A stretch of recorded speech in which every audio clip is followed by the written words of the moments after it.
Hello and welcome to 72 Dragons. My name is Rahul, and it's a pleasure to have you here. I'm a writer for 72 Dragons, and 72 Dragons is actually a production company based in Hong Kong. And our purpose of producing these spotlight interviews is to create a small community for 72 Dragons, spread awareness, and talk to health experts, and to gain and share knowledge through this creative platform. And we also have Dr. Pietro Aparicio. He is the Chief Operating Officer for 72 Dragons. Dr. Pietro. Great. We're very excited to have today Julian Ponce.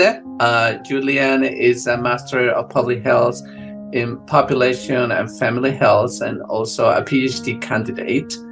He has several awards granting him from mentorship to scholarship and leadership awards. So thank you for sharing your knowledge and expertise with our audience today. Our first question for Julian, can you talk a bit about how you started your journey in public health and how your journey has shaped your career and laid the foundation for your research? Great, that's a really good question. First of all, thank you so much for having me here. I'm really excited to be here and share a little bit about my journey. So to answer your question, I think it's important to start with my family history. So my parents and my grandparents actually migrated here from Mexico to California. And when they arrived here, they worked as farm workers. And, my dad still works as a farm worker here in the Central Valley of California. And the Central Valley is a very agricultural, rural area of California. So, I think those early experiences with health inequities, especially with my mother, who actually passed away from heart disease when I was about 15 years old. Those experiences really got me interested in public health. And, they were one of my first experiences with health inequities and disparities within a US context. And, that's really what inspired me to go into the field. So, after all of that happened with my mom, I enrolled in UC Berkeley and I studied public health there, always keeping my family and my community in mind. I knew this is what I wanted to do. So, once I got to Berkeley, I studied public health, and I think that experience really formed my foundations in the field of research in public health. I was actually able to get into a summer program in my first year at UC Berkeley that, exposed me to research and allowed me, the tools to conduct a research project, and really gave me the confidence at an early age that then translated to me pursuing research in my master's and now my PhD in public health here. Grace, looks like a very powerful inspiration from your family and your community. My next question to you is talking about your research and theses that you've conducted in the past and are still conducting. How does research play a vital role in public health? And can you talk a bit about the thesis that you worked on, which is consumption and perceptions of sugar sweetened beverages, SSB, and tap water among Latino as in Kings County. So can we talk a little bit about this? Yeah, that's a good question. I think research and public health are just so intertwined. They go hand in hand. And, talking a little bit about this thesis, this was my honors thesis at UC Berkeley. So my, final product while I was in undergrad. And, I was really proud of this project because it's something I completely came up with from, getting the funding to thinking of the design to carrying it out and publishing it. I really went through all of the phases of the research process as an undergraduate. And this project specifically was conducted in my home county, Kings County here in California. So what I did is I compared two different communities, one with safe tap water and one that actually had arsenic in their tap water. And they were neighboring communities with similar, demographics, socioeconomic status and whatnot, to see if that had an effect on sugar sweetened beverage consumption. My hypothesis being that, if you don't have safe tap water, you're going to drink more sugar sweetened beverages kind of to make up for that. And interestingly, what we found was that in both communities, there was a lot of distrust with the tap water, and just the general theme in general was that communities of color have this distrust with government services such as like tap water, and then we've seen like again and again inequities across the country, such as we saw in Michigan as well, where the tap water might have lead or something that harmed the communities without their knowledge. So just interesting findings of this is that although you might have safe tap water, if your neighboring community might not have the safe tap water,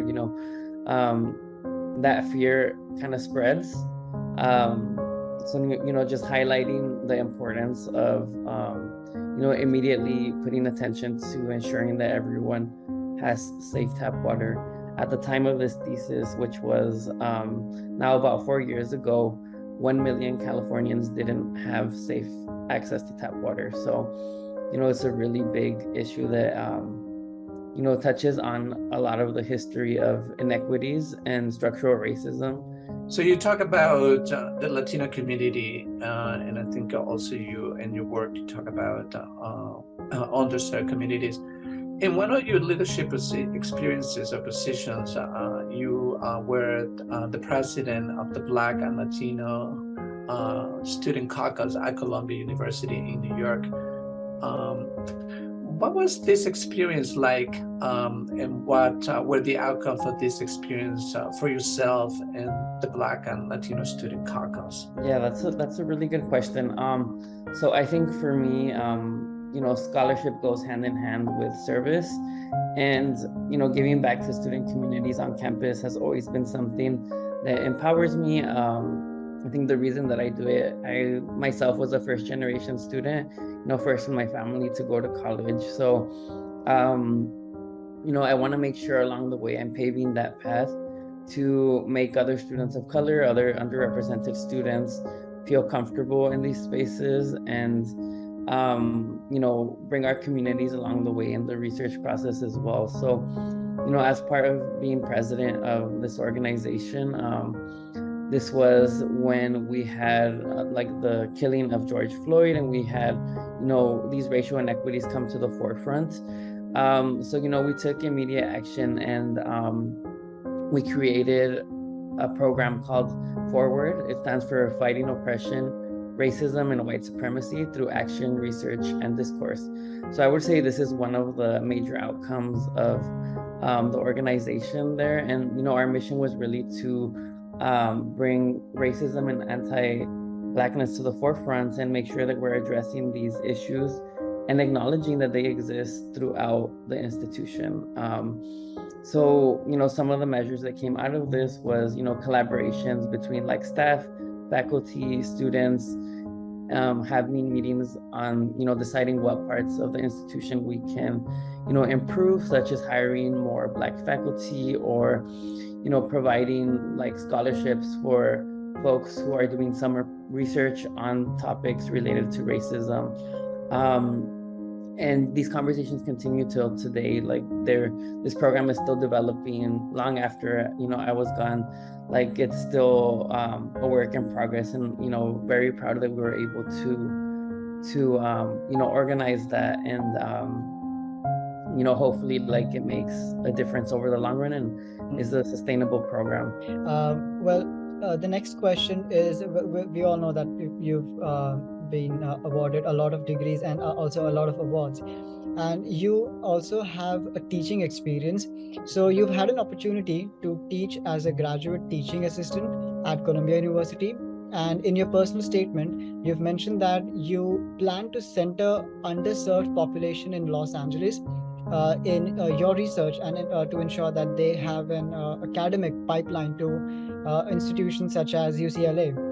So what has been your motivation to focus on work on underserved population? Yeah, that's a really good question.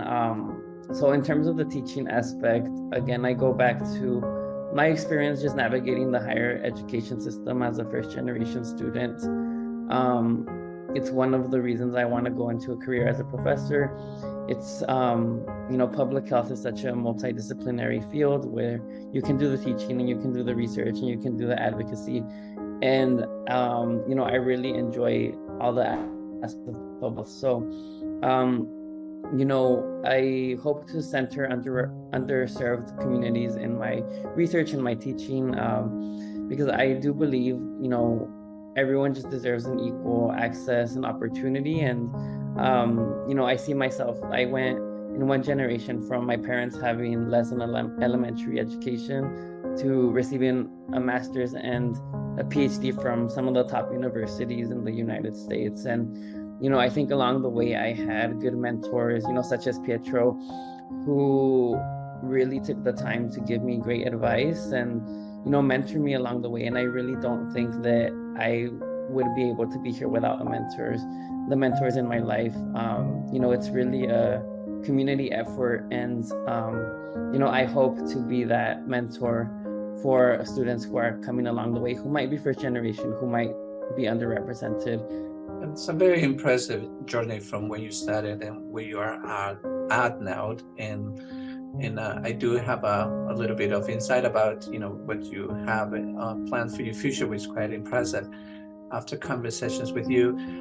So you have been a student, a teacher, mentor, researcher, advocate, and a leader in public health. What message would you like to give to the new generation of public health students and young professionals? I'm thinking, especially for underrepresented students, ensure that your story is highlighted and, use that as what you use to integrate into the field, right? It's just as important, your lived experience, as what you're learning in the books and the journals, the academic experience. So, to my underrepresented students, I want to say you have so much to offer in the classroom, and make sure that you use your experience as an asset in the classroom and really highlight that, because you have so much to contribute to the field, and we really need your experience and your voice. So ensure to highlight that. And to the field in general, what I would say to the new generation of public health students, I would say, you're in a field that's very exciting. It's very timely. I think it's one of the hottest fields right now with the COVID-19 pandemic and, everything we have gone through in the previous years. So, really take advantage of this experience and realize it's public health isn't just one thing. It's a multidisciplinary field, and, go out of your comfort zone to, make public health what feels right to you. So incorporate things from public policy, incorporate things from research, advocacy. Don't be afraid to form collaborations with other disciplines such as urban planning or, political science. I think that's the beauty of public health, that it isn't one thing. So, to the new generation, I say, make public health what is best to you. It's not just one dimensional thing. And don't be afraid to form collaborations, because I think that's where the field is moving in general, is this interdisciplinary field and a collaborative space. Great. Yeah, it's really an interdisciplinary field with a lot of opportunity to really have any impact in that community. Yes, so I think this brings us to the end of the interview session.